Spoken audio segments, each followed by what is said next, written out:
Elsewhere, the US is officially selling Venezuelan crude. Multiple outlets reporting the Trump administration has completed its first sale ahead of a meeting with the Venezuelan opposition leader later on today.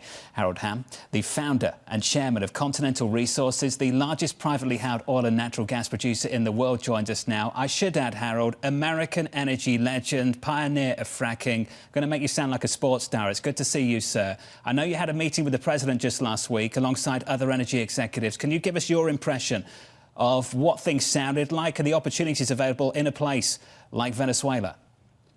Well, certainly there's a lot of resource in Venezuela, and as everyone knows, and so it's a much safer place today as a result of the president's actions. Trust the president, and taking out this narco-terrorist.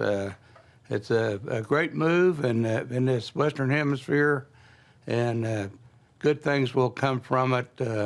We're already seeing some of those develop. And yes, it was a very interesting meeting as a lot of oil company executives look at the possibilities in Venezuela and assess those.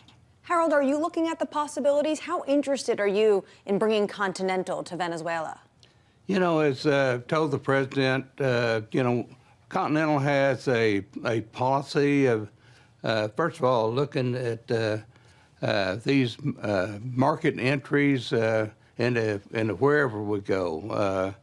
It doesn't matter if it's Turkey or Argentina, that we've been public with our entry there, but looking first at the credibility, the geopolitics, looking at the stability of the country and what the future looks like. And so we've certainly done that and doing that here.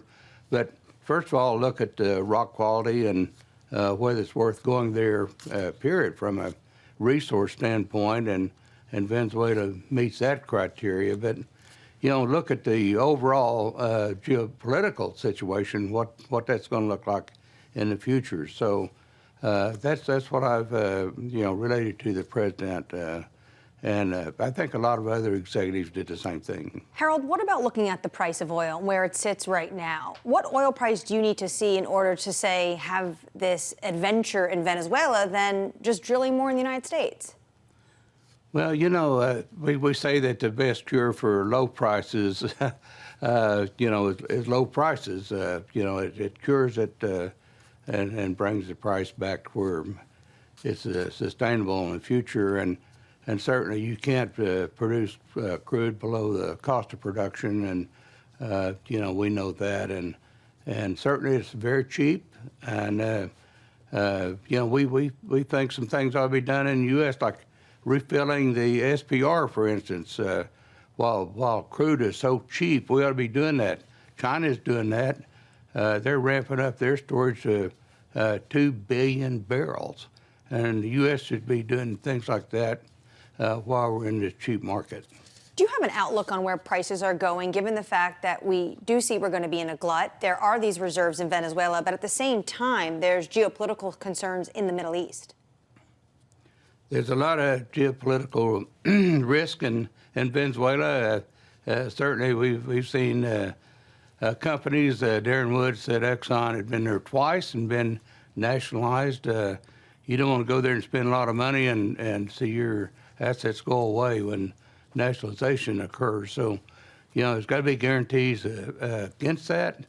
We've seen other companies burned real bad there. So those things certainly resonate, and, you take that in consideration before you enter a country.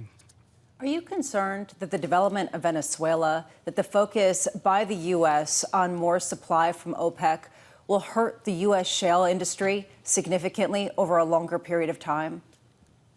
I think it could, but I think it's going to be so slow in development.